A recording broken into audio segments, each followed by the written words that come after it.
The rain fell like bullets against the cracked windows of their downtown apartment, hammering a rhythm of war against the fragile glass. Inside, Michael sat hunched over his aging laptop, its keyboard worn from countless nights of endless typing. His eyes burned with exhaustion, yet they gleamed with something else, hope. The email on his screen confirmed the unthinkable: the Harris Global Industries contract, worth $50 million, was his. This was it, their salvation. No more ramen noodles, no more second-hand clothes, no more shame when Claire refused invitations from wealthier friends. Tonight was supposed to be the night he told her that their sacrifices had paid off. But the slam of the apartment door tore that dream apart. Claire's heels clicked across the linoleum, sharp and unforgiving, each step a countdown to disaster. She entered, soaked from the storm, mascara smeared, but her eyes burned with something far darker than the weather. "Michael," she spat, his name no longer tender but venom. She didn't wait for his reply. From her purse, she pulled out a thick manila envelope and threw it onto the table with the finality of a gunshot. "Divorce papers." Michael froze. His lips trembled, ready to tell her of the deal that would change everything, but Claire's voice cut him down before the words could escape. "You're pathetic. A complete failure. I wasted the best years of my life waiting for you to become a man, and you never did." He whispered her name, but she raised her hand like she was silencing a beggar. Then came the final blow: his name is David Richardson. He's everything you're not: successful, wealthy, driven. He asked me to marry him. I said yes. The screen behind Michael glowed with numbers that proved her wrong, but he minimized it. A strange calm filled him. Pride? Fear? He didn't know. All he knew was silence. She stormed out with her victory, leaving Michael in ruins, his world collapsing around him. Yet beside him, hidden behind a single click, was the truth that would one day turn her arrogance into ashes. Claire wasted no time parading her new life online.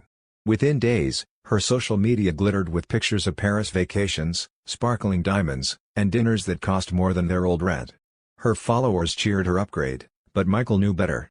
He had signed the divorce papers quietly, letting her believe she had won. But as she flaunted David's wealth, Michael buried himself in work. The Harris Global deal was only the beginning. He slept little, thought endlessly, and built Harris Global Industries into a name that shook the entire tech sector. Within a year, his face graced the covers of Forbes, Business Insider, and the Wall Street Journal. "Tech visionary transforms industry overnight," the headlines declared.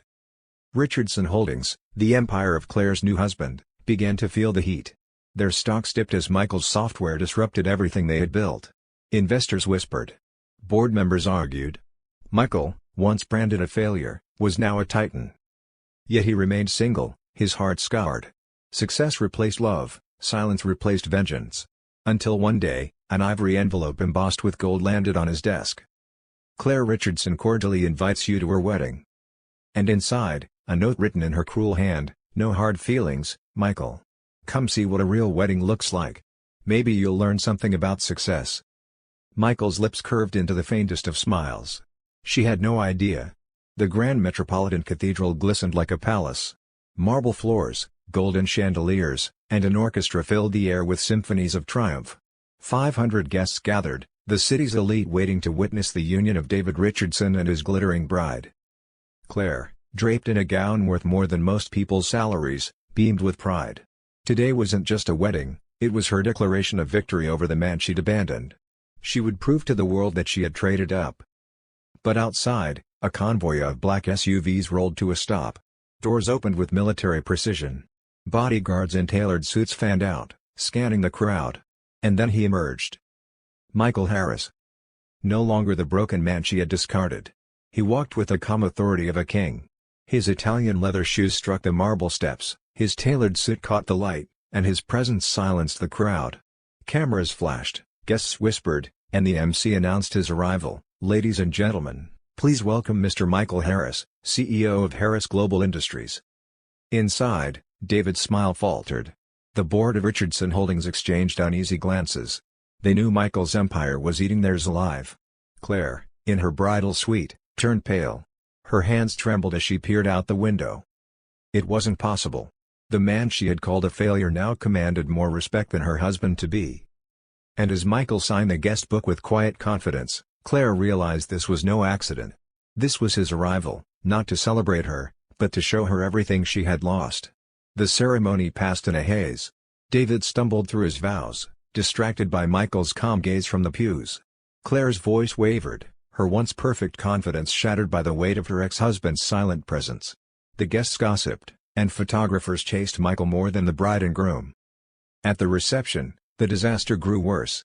CEOs abandoned David's side to court Michael. Investors whispered about Richardson Holdings' collapsing stock. The wedding meant to showcase David's power had become Michael's coronation. On the balcony, Claire finally confronted him. Her makeup streaked with tears, her voice cracked with desperation. "Michael, I was wrong. About you. About everything. Can we try again?" Michael studied her, his eyes cold but calm. The woman he had once loved was gone, replaced by someone who had traded loyalty for luxury. "I did love you once, Claire," he said softly. "But I love my peace more." With that, he turned and walked back into the glow of celebration, leaving her in the shadows of regret.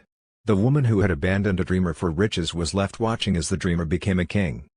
And Michael, surrounded by admirers who respected him for his vision and resilience, knew the truth: real success isn't handed to you, it's earned, even when the world calls you a failure. After Claire walked out, Michael buried himself in work like a man possessed. The pain of betrayal lit a fire inside him. Nights blurred into mornings, coffee cups piled high, and the glow of the computer screen became his only companion. But with each line of code, each meeting, each signature, he was building something monumental. Harris Global Industries wasn't just another startup. It was a revolution. Michael had designed a platform that integrated artificial intelligence and global logistics in a way the world had never seen. His software didn't just solve problems, it rewrote industries. Investors who once laughed at him now begged for a seat at the table. Competitors studied him like prey studies a predator. By the end of the year, Harris Global was worth hundreds of millions, and Michael's name was whispered in every boardroom from New York to Tokyo. Still, he never flaunted his wealth. He remembered the nights of hunger, the cramped apartment, and the woman who left because he wasn't enough. His silence became his weapon, his work his vengeance. Claire thought she had traded him for a king. What she didn't know was that she had abandoned an emperor in the making. Claire's life with David sparkled on the surface: jets to Paris, champagne dinners, diamonds that glittered in every photo. But behind closed doors, cracks began to show. David was charming in public, cold in private. To him, Claire was an accessory, a trophy wife to display, not a partner to cherish. He controlled everything: what she wore, where she went, even who she spoke to. The excitement of wealth began to feel like a golden cage. And though she silenced her doubts with more shopping sprees, she noticed whispers in boardrooms about Harris Global, about Michael Harris. David dismissed it at first, but soon his company's numbers began to fall. Stocks slipped. Deals vanished. Investors grew restless. And the name Michael Harris surfaced in every crisis meeting. Claire pretended not to care. Yet at night, scrolling through the news, she saw Michael's face on Forbes covers, his confident smile replacing the hollow one she remembered. She told herself she didn't regret leaving, but doubt gnawed at her like a hidden wound.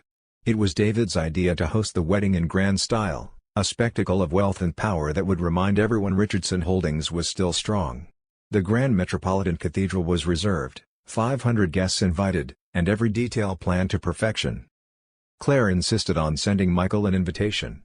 "Let him see what real success looks like," she said with a cruel laugh as she scribbled the handwritten note, "No hard feelings. Maybe you'll learn something about success." David smirked but said nothing. Secretly, he feared the man his board whispered about. He underestimated Michael's patience, his quiet strategy. While Claire prepared for her moment of triumph, Michael's lawyers quietly acquired Richardson Holdings stock. By the time the cathedral doors opened, Michael controlled a third of David's empire. When the envelope landed on Michael's desk, he read the note once, then set it down. A slow smile crossed his face. The timing couldn't have been more perfect. The day of the wedding shimmered with extravagance. Chandeliers blazed, marble gleamed, and an orchestra filled the cathedral with soaring notes. Guests buzzed about the power couple they had come to celebrate. Then the convoy arrived.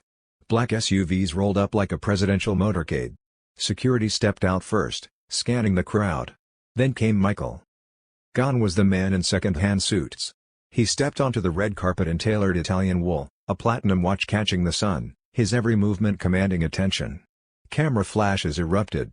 Conversations died. The MC's voice trembled as he announced, "Ladies and gentlemen, Mr. Michael Harris, CEO of Harris Global Industries." Inside, David's confidence faltered. The board of directors shifted uneasily. They knew what Harris Global meant, the beginning of the end for Richardson Holdings. Claire, in her bridal suite, stared from the window, her heart pounding. She had left a dreamer and now faced a king. The ceremony unfolded in whispers. Guests craned their necks to watch Michael instead of the bride. David stumbled over his vows, beads of sweat forming under the lights. Claire's words shook, her once perfect confidence stripped away. At the reception, the humiliation deepened. Investors surrounded Michael, eager to court the man who had changed the tech world. CEOs toasted him, ignoring David. Photographers snapped his photo more than the bride and groom. The Richardson wedding had become Michael's stage. By evening, Richardson Holdings stock plummeted another 10%. News outlets reported live from the cathedral, "Michael Harris makes surprise appearance at Richardson wedding."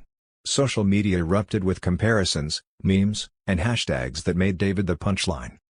Claire smiled for cameras, but inside, panic clawed at her.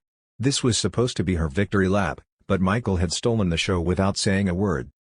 Claire finally cornered him on the balcony, the city lights sprawling below like diamonds scattered across velvet. Her voice cracked, her hands trembled. "Michael, I was wrong. About you, about everything. Can we try again?"